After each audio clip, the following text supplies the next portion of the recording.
as características, né, de um colaborador problemático, né, insatisfeito, e você tocou num ponto que eu creio que seja bastante importante, que é a questão, por exemplo, do dono de empresa identificar a alteração em um comportamento, né? Sim. E tentar, de alguma forma, entender por que aquilo ocorreu. Eu lembro que uma vez, isso é até um pouco estranho pra mim, porque, por exemplo, a galera não sabe que tá ouvindo e nos assistindo agora, mas eu sou taxado aqui dentro da empresa como um cara um pouco curto e grosso. Sim. Sem querer, mas eu sou. Sim.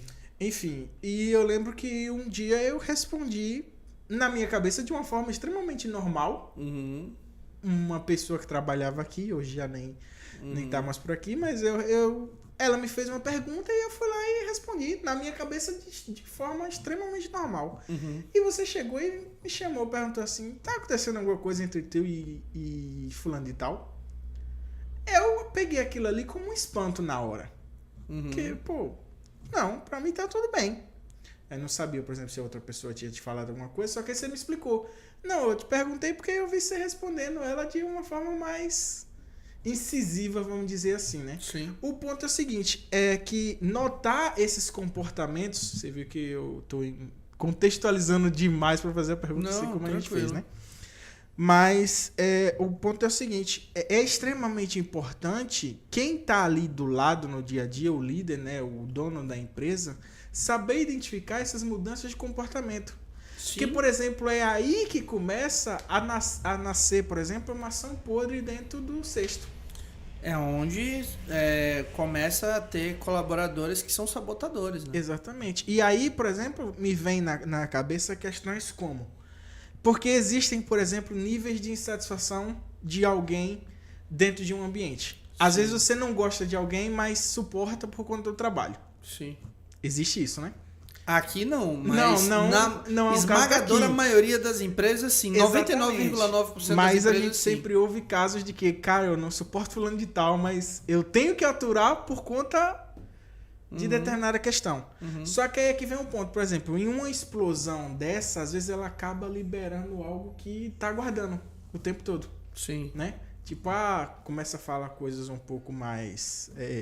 que estavam entaladas, engasgadas na garganta. E aí, por exemplo, é que vem os problemas. Que se o dono da empresa ele não cuida, não faz esse gerenciamento desses pequenos problemas, como, por exemplo, de uma expressão que foi falada, proferida por alguém contra outra pessoa, por exemplo, mesmo que às vezes em tom de brincadeira. Mas tudo isso, quando você tem alguém que está insatisfeito, já é passível de gerar algum conflito dentro do ambiente de trabalho, né? E essa é uma linha, por exemplo, muito tênue entre você ter um ambiente de trabalho saudável e descambar para algo extremamente mais complicado e desafiador, né? Porque, por exemplo, é aquela história. Se você consegue identificar o problema na raiz, quando ele está nascendo, é mais fácil de curar, de tratar para deixar ele curado. Se você, por exemplo, descobre um racha na tua equipe quando já não tem mais volta, a tendência é que provavelmente você gaste com demissão de outras pessoas, aí você tem que contratar outro time, aí você tem que treinar esse outro time, desenvolver, e aí sim é onde a maioria dos donos de empresa peca. Por quê? Porque eles não conseguem ver essa situação acontecendo, eles só descobrem quando é tarde e aí peca nessa questão, né? Porque tem que gastar, por exemplo, com folha de demissão, tem que gastar com desenvolvimento de outros profissionais e às vezes nem acha de primeira, né? Porque um funcionário para se desenvolver dentro da empresa, às vezes leva um tempo mais que outros, né? Qual que é a pergunta? Justamente eu queria saber de você qual justamente essas questões, esses pontos que eu até trouxe um pouco, e eu queria que você falasse, por exemplo, experiências suas que você identificou estando em um ambiente de trabalho de uma pessoa que te contratou para fazer uma consultoria ou te contou algum caso de subordinação, de que foi você, por exemplo, teve que alertar essa pessoa de que isso não é um comportamento natural. Você pode até achar que é natural, mas não é natural, tem problema aí. E desencadeou na descoberta de um problema de satisfação de alguém. Eu queria que você trouxesse esse ponto de vista pra gente. Olha, isso Isso acontece geralmente, né? Na maioria das empresas, isso acontece. E o fato, muitas vezes, do líder, do dono da empresa, e primeiro que já começa de as empresas elas não terem, o empresário ele não tem uma formação, um embasamento técnico de gerenciamento de pessoas, onde fica ainda mais difícil de identificar essas coisas. Por quê? Porque na maioria, esmagadora maioria dos casos, o empresário ele começa ali comprando e vendendo e o foco dele é esse. Ele vai trazendo mais pessoas ali porque vão se acumulando outras atividades. Só que o foco dele continua, comprar e vender, faturar, pagar a conta e é isso. E não, no final das contas, vão se ficando as questões em relação a pessoas, ao gerenciamento da equipe. Sim. Ok? Então, é muito comum você ver uma empresa que é um funcionário que é nervoso, é um cara que é estourado, é um cara que fala por cima de todo mundo, mas eu não posso demitir porque é o melhor colaborador que eu tenho.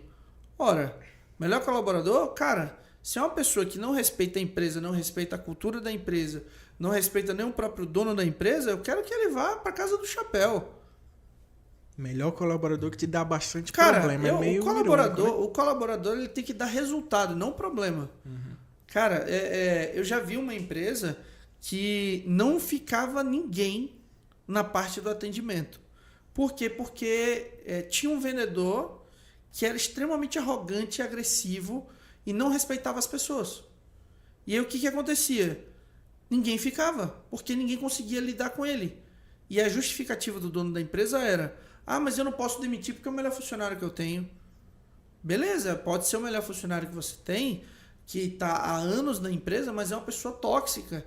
Sim. É uma pessoa que ninguém consegue lidar, uma pessoa que ninguém consegue conviver. Então, prestar atenção nos sinais, eu sinceramente, cara, você pode ser o Steve Jobs. Se for uma pessoa que não respeita a minha cultura, não respeita a cultura da empresa, não respeita a minha equipe, você não pertence a esse lugar. Sim. Por quê? Porque os valores pessoais e comportamentais de uma pessoa são muito mais importantes do que competências técnicas. Competência técnica eu desenvolvo. Eu faço treinamentos, eu faço acompanhamento, eu faço desenvolvimento de habilidade e eu desenvolvo. Mas comportamento e caráter é intrínseco de cada um. Uhum. Então você vai ver uma pessoa que às vezes ela é muito boa no que ela faz, mas ela é arrogante. Ela é muito boa no que ela faz, mas ela não respeita ninguém. Ela é muito boa no que ela faz, mas ela acha que ela não precisa de ninguém. Ou que quando ela precisa de alguém, é do jeito dela, na hora que ela quer e do jeito que ela quer. Então não adianta. Para mim, ela pode ter a habilidade que for. No fim das contas, se ela não gerar resultado, sabe? É aquele papo de pegue o seu cachorro e coloque na coleira. Uhum. Entendeu? Sim. Então, na empresa, quem manda é o dono. E quem manda no dono da empresa é a cultura e não o colaborador. Então, se eu, que sou o dono da empresa, não estou praticando a cultura do jeito certo dentro da empresa, eu não estou fazendo o meu papel. Eu não estou fazendo o meu trabalho. E se o meu time não respeita a cultura da empresa, ele não me respeita. Sim. Entendeu? Nesse caso... Então, são pontos que são extremamente importantes e que o empresário ele não presta atenção. Uhum. Porque ele está focado na visão limitada dele. Comprar, vender, pagar as contas, dar lucro. Só que lucro, resultado, é consequência.